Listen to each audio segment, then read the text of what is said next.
अस्सलाम वालेकुम दोस्तों, उम्मीद है आप सब खैरियत से होंगे। आज मैं जिस अफसोसनाक वाक़े पे बात करने वाला हूँ वो है मस्तंग बलूचिस्तान में बम ब्लास्ट का वाक़या। ये वाक़या दोस्तों 29 सितंबर 2023 को पेश आया, जब लोग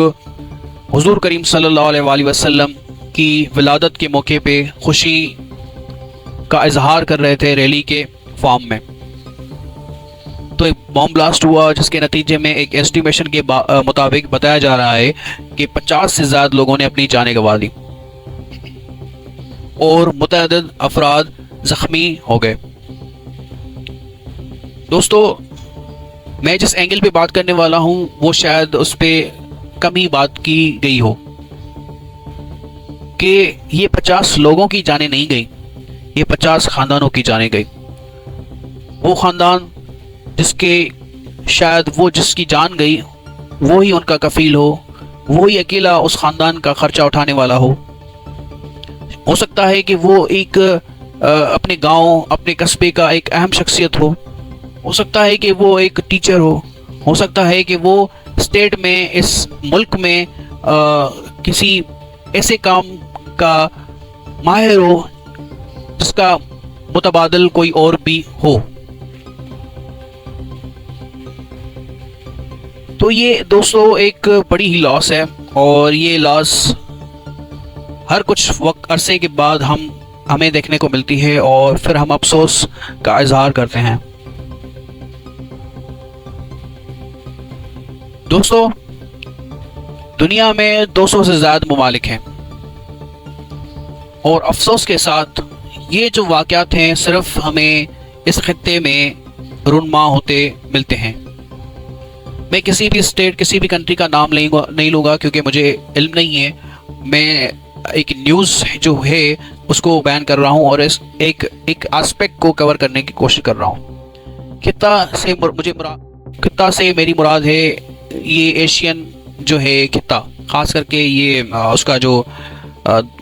पार्ट है ख़ास करके, तो वहाँ पे ऐसे वाक़यात बहुत ज़्यादा रूनमा होते हैं। तो कभी किसी ने इन डेप्थ इस पे रिसर्च नहीं की और एक कंक्लूसिव फाइंडिंग पे नहीं पहुंचा कि ऐसे वाक़यात यहाँ ही क्यों होते हैं और क्यों आम आदमी एक पिसा हुआ तबका ही अपनी जान देता है।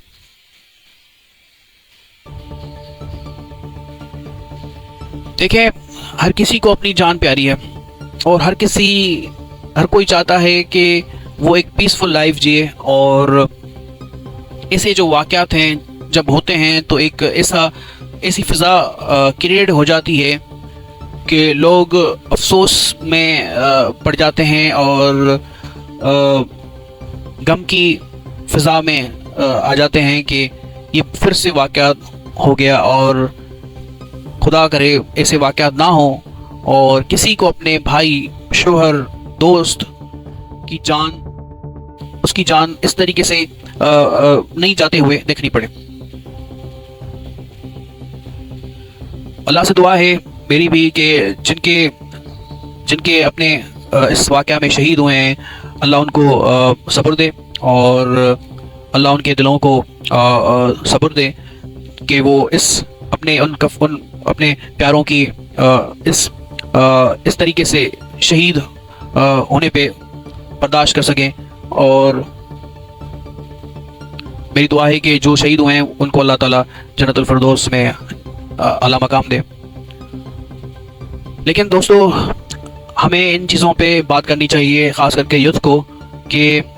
कुछ ऐसा तबका है जिनको इस चीज़ की परवाह नहीं होती, लेकिन जिनके ऊपर ये बीती है उनके ऊपर जो मातम होगा वो ही जान सकते हैं और कोई नहीं।